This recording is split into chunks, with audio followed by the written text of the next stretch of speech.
Muito bem, já voltamos com a nossa Escola da Fé. Vocês viram aí que o intervalo é muito rápido, 3 minutos no máximo, porque não tem propaganda, não tem comerciais. É por isso que a Canção Nova insiste com você, né, que assiste a Canção Nova, que se enriquece espiritualmente, que você contribua com a Canção Nova, né? Porque não tem propaganda, não tem comerciais. É a divina providência que mantém esse sistema de comunicação da Canção Nova, rádio, TV, internet, casas de missão, no mundo inteiro, evangelizando. Eu costumo dizer que é um verdadeiro mutirão internacional de evangelização, graças a Deus, né?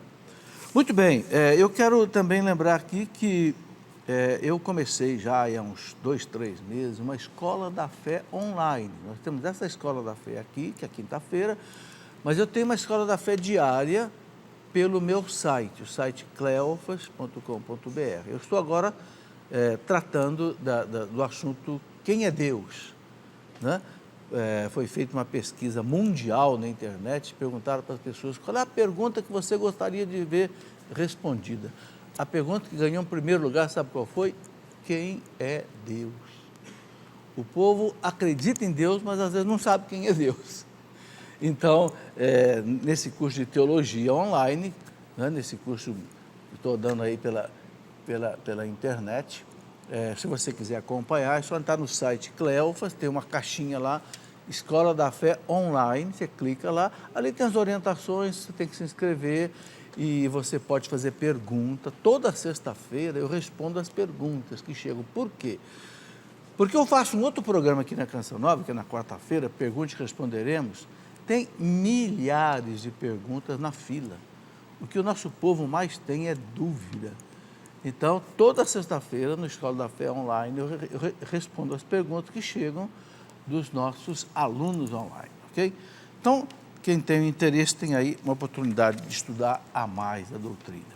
Quero lembrar que do dia 1º ao dia 3 de abril, né, já vamos começar agora aí, sexta-feira, é a festa da Divina Misericórdia aqui na Canção Nova. Que festa maravilhosa, aquela festa que Jesus pediu a Santa Faustina Kowalska, e que era polonesa, e que o Papa João Paulo II, também polonês, foi quem a canonizou, a beatificou e instituiu a festa da Divina Misericórdia no primeiro domingo depois da Páscoa. Por quê? Porque é o domingo onde o Cristo instituiu o sacramento da Eucaristia, da confissão, né?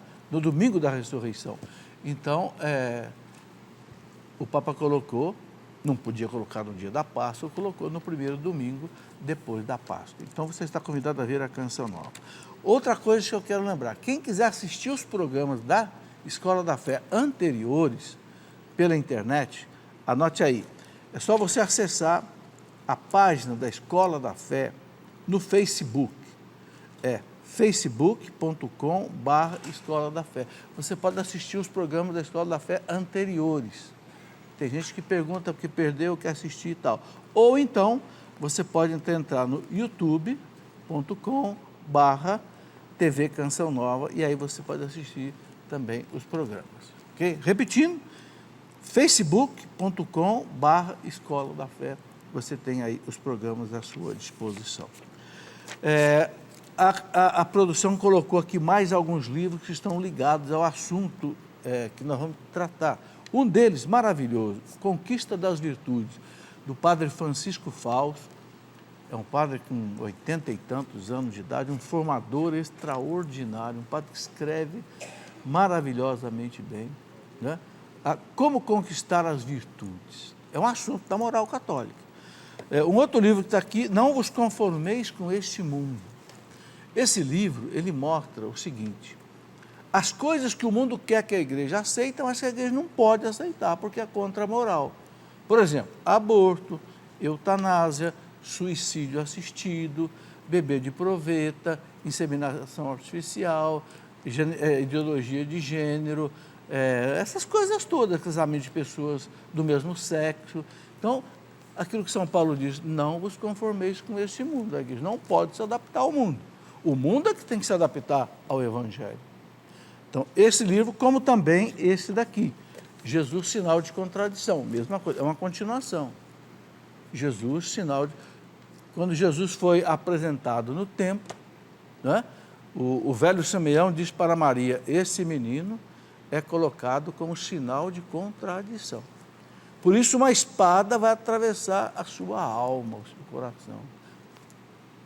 Maria, a vida inteira, passou com a lembrança daquela espada que ela experimentou muito bem no Calvário, né? Vendo o seu filho ser crucificado. Por quê? Porque ele era sinal de contradição. Quer dizer, ele ia contra aquilo que o mundo queria fazer. Bom, vamos aqui voltar então para os nossos slides. Coloca aí, Fernanda. Então, eu estava dizendo que a doutrina católica tem essas 4 partes. O lex credendi é aquilo que a gente crê, o credo, a teologia, né, dogmática. Os sacramentos da liturgia é o chamado lex celebrandi. A gente celebra aquilo que a gente crê. Depois, conforme a gente crê, conforme a gente celebra, a gente vive. Então, é o lex vivendi, a moral católica. E do jeito que a gente crê, que a gente celebra, que a gente vive, a gente reza. Então, o lex orandi, a oração. Esta é a estrutura da doutrina católica básica que qualquer bom catecismo tem. Pode passar. Uma citação de um grande santo doutor da igreja é São Leão Magno, lá no Sermão 21 dele, para a gente introduzir esse assunto. São Leão Magno dizia assim, cristão, reconhece a tua dignidade. Por participares agora da natureza divina, não te degeneres, retornando à decadência da tua vida passada. Lembra-te da cabeça a que pertence, Jesus Cristo, né? E do corpo de que és membro, o corpo de Cristo, a igreja. Lembra-te de que foste arrancado do poder das trevas e transferido para a luz e o reino de Deus. É uma introdução muito maravilhosa para a gente viver a moral. Nós somos membros do corpo de Cristo. Nós somos resgatados das trevas, vivemos agora mesmo aí a Semana Santa, né? Pela paixão de Cristo. Então, São Leão Magno diz, né? Lembra-te de que foste arrancado do poder das trevas e transferido para a luz e o reino de Deus. Então ele diz, então vamos viver com dignidade de quem, né, participa desta vida em Deus. O Catecismo da Igreja, no parágrafo 1692, diz assim, o que a fé confessa, o que a gente acredita pelo credo, os sacramentos comunicam. Aquilo que eu falava, é o lex credendi e o lex celebrandi. Pelos sacramentos que os fizeram renascer. O sacramento faz a gente renascer. Renasce pelo batismo, renasce pela confissão, renasce pela Eucaristia. Né? Os cristãos se tornam filhos de Deus. A gente se torna filho de Deus pelo batismo. Né? Participantes da natureza divina. Diz São Pedro, primeira carta de São Pedro, capítulo 1, versículo 4. Participante da natureza divina. É com base nisso tudo que a gente tem que viver a moral cristã. Ora, se nós somos filhos de Deus, herdeiros do céu, salvos pelo sangue de Cristo, temos que viver de acordo com aquilo que Deus nos ensina. Reconhecendo na fé sua nova dignidade, os cristãos são chamados a levar uma vida digna, né, do Evangelho de Cristo. Levar uma vida digna do Evangelho de Cristo. Citação do Catecismo da Igreja. Né? Pelos sacramentos e pela oração, recebemos a graça de Cristo e os dons de seu Espírito Santo que nos tornam capazes disso. Isto aqui é muito importante. Não é fácil viver a moral católica, não é fácil, todo mundo sabe.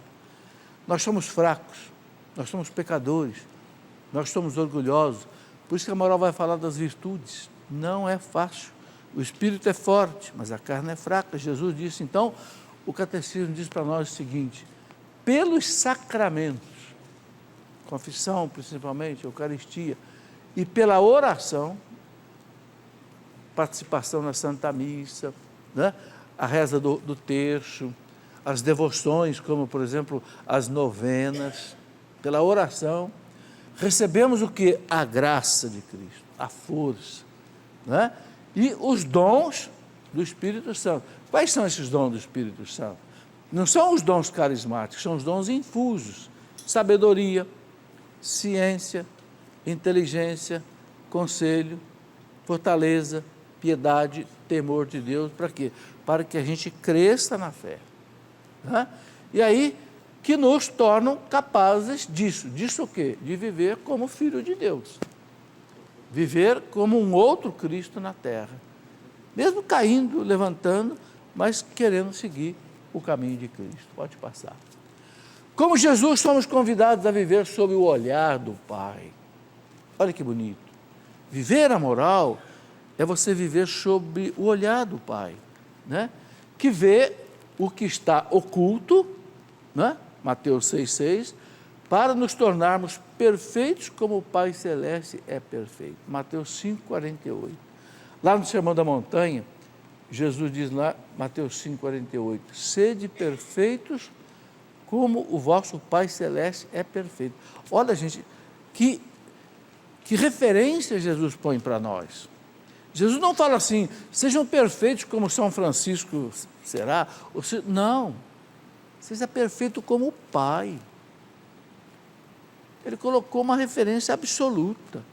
O Pai é absolutamente perfeito. Então, se Jesus colocou isso, é porque é possível a gente chegar aí. Né? Nem que seja lá na eternidade, passando pelo purgatório. O que o purgatório faz com a gente? Elimina o resto das impurezas que nós ainda temos na nossa alma. O catecismo fala, quem morre na amizade de Deus, mas não está 100% santo, quem de nós vai morrer 100% santo? Difícil, né? Mas Deus é misericordioso, Ele sabe disso. Então Deus tem caminhos de purificação para nós, nesta vida e até no além, para que a gente chegue na santidade e possa então viver com o Pai. Né? Muito bem, pode passar. Incorporados a Cristo, aqui uma citação do Catecismo, 1640, sempre que aparecer esse sinalzinho de parágrafo, e o número é do Catecismo da Igreja. Incorporados a Cristo pelo batismo, né? Incorporados em Cristo, os cristãos estão mortos para o pecado, vivos para Deus em Cristo Jesus, participando assim da vida do ressuscitado. Participando assim da vida do ressuscitado. Uma coisa que é dogma de fé na igreja, né?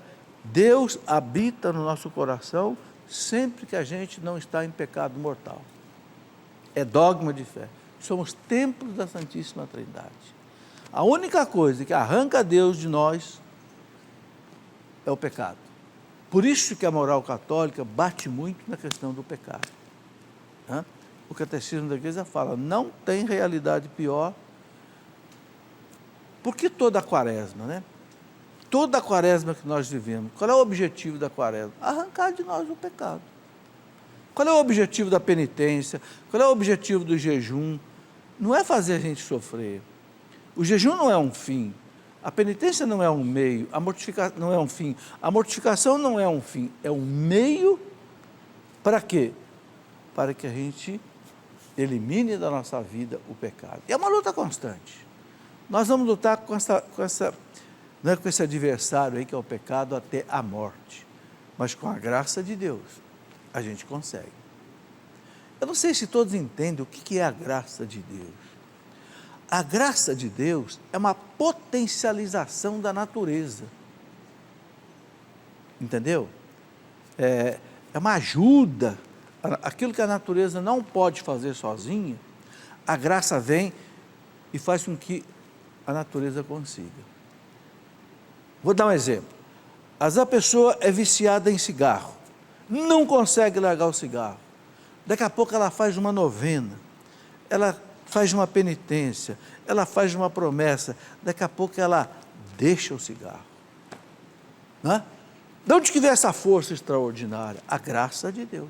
A graça vem, potencializa a natureza, levanta a natureza e a natureza diz, não quero mais esse vício. Não quero mais esse pecado, não quero mais esse adultério, não quero mais ser corrupto, não quero mais ser ladrão, entende? É o fortalecimento da vontade, que é uma qualidade natural. A graça fortalece a vontade. E a pessoa diz, não quero. É como os santos, por exemplo, que iam para o martírio, né, sabendo que iam morrer se eles não queimassem incenso aos deuses pagãos dos romanos, mas eles diziam, não possamos. Em latim quer dizer, não podemos. E sabiam que iam ser jogados para os leões nas areias. Da onde vinha essa coragem? De onde vinha essa fortaleza? Né? A natureza é a graça de Deus. É por isso que aqui já passou, né? Que Deus nos dá a sua graça, a sua bênção, para que a gente consiga, então, viver a moral católica. Vamos lá. Justificados em nome do Senhor Jesus Cristo e pelo Espírito Santo, de São Paulo, né? Na carta aos Coríntios, primeira carta, capítulo 5. Santificados, somos chamados a ser santos. Os cristãos se tornaram templos do Espírito Santo. 1 Coríntios 6,19. Isto aqui, gente, é uma coisa que todos nós temos que tomar consciência. Deus nos quer santos. São Paulo, em todas as cartas dele, ele começa falando da santidade. Todas as cartas. A carta aos Romanos, Paulo aos Romanos chamados à santidade. Paulo aos Tessalonicenses, esta é a vontade de Deus, sejais santos. Carta aos Coríntios, olha aí, justificados em nome do Senhor Jesus Cristo e pelo Espírito Santo, somos chamados a ser santos. Os cristãos, por quê? Porque os cristãos se tornaram templo do Espírito Santo. Não fica achando que você não pode isso, não. A gente pode. A gente não pode sozinho. Eu ser santo, eu ser templo do Espírito Santo, não é você que quer, é Deus que quer. Eu tenho que querer. Eu tenho que querer. E tenho que pedir a Deus a graça. E tenho que fazer a minha parte. E eu tenho que caminhar um dia de cada vez. A santidade não é uma coisa de 24 horas. A santidade é uma coisa para você adquirir durante a vida inteira. Nunca desanimar. Caiu, levanta, e continua. Entende? Se a gente fizer a nossa parte, suplicar a graça de Deus, nós vamos chegar lá. Santo Agostinho dizia assim, tantos chegaram lá, eu também hei de chegar. E chegou, né? O grande Santo Agostinho. Nós temos que dizer isso também. Tantos santos chegaram lá na santificação, eu vou chegar também. Com toda a miséria da minha vida, eu vou chegar com a graça de Deus. Agora, tem que ter bem claro aquilo que Jesus disse, né? Sem mim, nada podeis fazer. Esquece. Tira o burrinho da chuva, como diz o caipira, né? Sem mim, nada podeis fazer. Então, tudo tem que ser feito com Deus. Ok? Muito bem. O caminho de Cristo conduz à vida. Um caminho contrário leva à perdição. É o Salmo número 1, né? O primeiro salmo fala assim, existem dois caminhos, o caminho de Deus e o caminho do pecado. O caminho daqueles que convivem com os maus, né? E o salmista diz, o caminho de Deus, aquele que vive em Deus, é como aquela árvore plantada à beira de um rio, que está sempre verde, dá sempre flores e frutos. Por quê? Porque a água está passando ali, sempre regando ela, né? O que escolhe o caminho dos maus, perece. Né? O primeiro salmo já coloca isso muito claro. Então, é uma decisão. Nós temos dois caminhos para escolher na vida. E o caminho da felicidade é o caminho de Deus. É o caminho da porta estreita. Jesus diz, entra pela porta estreita. Porque é o caminho da vida, é a porta da vida. O demônio tenta enganar a gente, dizendo assim, não, você vai ser feliz no pecado, você vai ser feliz desejando a mulher que não é sua, você vai ser feliz roubando um dinheiro que não é seu, não vai nada, você vai experimentar o inferno. O Papa Bento XVI escreveu essa frase, todos aqueles que quiseram construir o céu na terra, construíram o inferno. Por que o Papa Bento XVI disse isso? Ele lembrava do comunismo ateu, que queria uma igualdade de classes, acabar com as classes, acabar com propriedade privada. O que o comunismo enfrentou na Terra? O inferno. Matou 100 milhões de pessoas, segundo o livro do Stefan Courtois, não é? O livro negro do comunismo. Aí o Bento XVI falava do nazismo, Hitler, vou fazer uma sociedade de pessoas puras, arianas, não tem defeitos, matava criança que fazia xixi na cama, matava uma criança que nascia com a orelha torta, porque ele queria... O que o Hitler fez? O inferno na Terra, matou 20 milhões de pessoas, só de judeus foram 6 milhões. E aí vem outras coisas terríveis, Revolução Francesa, Revolução Espanhola, Revolução Russa, Revolução Mexicana, que matou milhares. Mas não é só os grandes acontecimentos, não, é na vida das pessoas. Nós estamos vendo no Brasil de agora, quantas pessoas estão indo para a cadeia, você está vendo. Por quê? Por causa de petrolão, por causa de mensalão. Por quê? Porque quiseram construir o céu na terra. Ah, eu vou roubar bastante, aí eu posso ir para a Europa, eu posso comprar a casa de não sei que jeito, o avião não sei que jeito, eu vou ficar muito rico, eu vou ser o dono do mundo.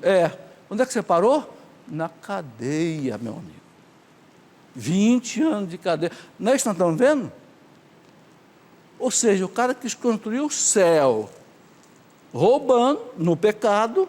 O que ele está experimentando? O inferno. Eu tenho certeza que aquele sujeito que está lá hoje preso, e são milionários, né? São milionários. Eu acho que ele preferia estar vivendo numa casinha aí, né, de 60 metros quadrados, pelo menos com liberdade. Entenderam? O caminho do pecado é o caminho da morte. Não é? Santo Agostinho dizia isso. A moral católica bate nisso. Santo Agostinho dizia o quê? A tua tristeza são os teus pecados, deixa que a santidade seja a tua alegria. Olha que bonito. A tua tristeza são os teus pecados. Tira a paz da sua consciência. Como é que você pode dormir em paz sabendo que você está roubando um dinheiro que não é seu? Como é que você pode dormir em paz sabendo que você está com uma mulher que não é a sua, um marido que não é o seu? Não tem paz. Então, ele diz, a tua tristeza são os teus pecados. Deixa que a santidade seja a tua alegria. Você nunca vai encontrar um santo triste. Dom Bosco dizia, um santo triste é um triste santo. Não é? Porque a santidade dá paz, dá alegria, dá felicidade. Sabe, a gente tem que bater nessa tecla. Por quê? Porque nós temos, por causa do pecado original, a gente tem um magnetismo que puxa a gente para o pecado. A gente chama de concupiscência da carne. Algo puxa a gente para o mal. Aquilo que é proibido parece que nos atrai. Não é? Então, se a gente não tem a fortaleza de Deus, a gente pode escorregar. Vamos lá, pode passar? Há dois caminhos, diz o Catecismo da Igreja, no parágrafo 1696. Há dois caminhos. Um da vida e outro da morte. Mas entre os dois há uma grande diferença. O Senhor vela pelo caminho dos justos, ao passo que o dos ímpios leva à perdição. É um salmo que eu acabei de citar. Pode passar. Né? Pode passar. Bom, aí outra coisa importante que o catecismo chama a atenção é que a catequese deve focar muito essa questão. Claro, porque a catequese é para fazer o quê? A catequese é para fazer a criança, o adulto, viver a lei de Cristo. Né? Então, o catecismo diz assim, que importa na catequese revelar com toda clareza a alegria e as exigências do caminho de Cristo. A catequese da vida nova. Então, eu quero destacar aqui o seguinte, né? Eu sei que tem muito catequista que acompanha esse programa, e eu amo os catequistas. Eu já falei aqui várias vezes, se eu tivesse que dar uma medalha de ouro na igreja, hoje eu daria para um bom catequista. Quando eu falo bom catequista, eu quero dizer o seguinte, aquele catequista que ensina o que a igreja manda, o que está no catecismo, não o que está na cabecinha dele, não, o que está no catecismo. Catequese de batismo, catequese de primeira comunhão, catequese de crisma, catequese de noivos, não é? Qualquer catequese. Então, revelar com toda clareza a alegria e as exigências do caminho de Cristo. Perceberam essa frase? O catequista tem que mostrar para os catequizandos, né, com clareza, explicar bem, usar meios de, não sei, retroprojetor, usar o data show, música, clareza, né? Como eu estou usando aqui, por exemplo, slides, né? E as exigências do caminho, as alegrias e as exigências do caminho de Cristo. Então, 3 coisas. Olha aqui. Primeiro, clareza. Segundo, exigências. O que a lei de Cristo exige? E terceiro, a alegria. Uma coisa muito importante que o catequista tem que ensinar para os seus catequizandos é ser alegre porque vai viver a lei de Cristo. Um cristão triste é o pior cristão que existe, né? Eu me lembro que não sei se foi o Nietzsche ou se foi o Heidegger, um daqueles filósofos, na época deles, na época em que havia uma heresia do jansenismo, que era uma heresia que deixava um cristianismo triste, ele dizia assim, não vou ser cristão não, os cristãos são tristes. Um cristão triste é o pior testemunho do cristianismo. Quem quer ser triste? Ninguém quer ser triste, né? O cristão tem que ser alegre, né? Então, ali o catecismo fala, mostrar para o catequizando as exigências do Cristo, com clareza, mas mostrar que a gente é alegre, é feliz, vivendo a lei de Cristo. Bem, vamos para mais um intervalo, já voltamos daqui a pouquinho. Espera aí, não saia não, que nós vamos continuar daqui a pouco.